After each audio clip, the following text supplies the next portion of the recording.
ती කවුද බොල? මම දානව රාක්ෂය. අනේ මට යන්නට ඉඩ දීපන් රාක්ෂය. මම විකසිනියා යුතුයි. යන්න. අහසින් ගමන් කරන විට නුඹව දකින්න ලැබුණා. ඒකයි මා පැමිණියේ. කොමකටද නුඹ පැමිණියේ?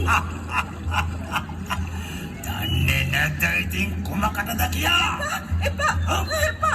ලංවන්නට එපා මා වෙත. එපා නුඹ ලං වෙන්න. ඔරුවට නේද කියන්නේ ලං වෙන්න එපාය කියා? රාක්ෂය මට යන්න දීපන්.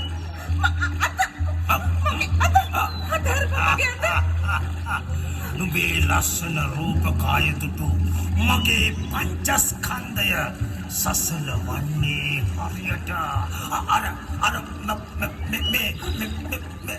මම නුඹට ඕනෑම දෙයක් දෙන්න සුන්දරියේ. එනවා නේද මා එක්ක? එනවා නේද මා සමග? නුඹ සමග? ඔබතු වෙන්න නුඹ? මා සමග ඔබතු වෙන්න නොවේ. මා සමග යන්නේ. අනේ රාක්ෂය මගේ රෝගී ස්වාමියා සමග වනගත වී සිටින අසරණියක් මා. ඔහුට ඖෂධ සහ පළවැල නෙලන්නට යන අතරමඟ දිය පොදක් නා ගැනීම පිණිසයි මා පැමිණියේ මෙතනට. මට යන්නට ඉඩ දීපන්. ඉතින් නාගනුව මම නාවන්නද ආයෙත් දිය පාරට? රාක්ෂය මට යන්න දීපන්. දෙයනේ මගේ රෝගී සෙවිය මායට දෙක් මග බලාගෙන ඇති දුක් වෙන්නේ. අනේ මනුකෙදි පාලා වදින්න මට යන්නට ඉඩ දීපන් රාක්ෂය. මට යන්නට ඉඩ දීපන්. මගේ අසරණ ස්වාමියා මග බලාගෙන ඇති මා පැමිණෙන දුර දෙවියනේ. මට යන්නට දීපන් රාක්ෂය.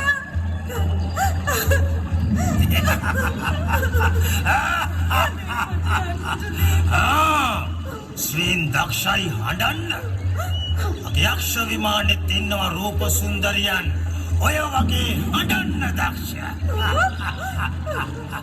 ඒත් මම ආදරයෙන් හිස අතපත ගෑවම ඔවුන් hina වෙනවා. මුකුළු පා කැකුළු සිනහනගලා.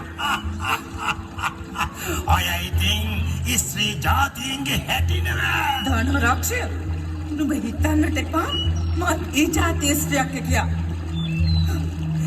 මම කලින් මගේ රෝගී ස්වාමියා පිළිබඳව සිතමින්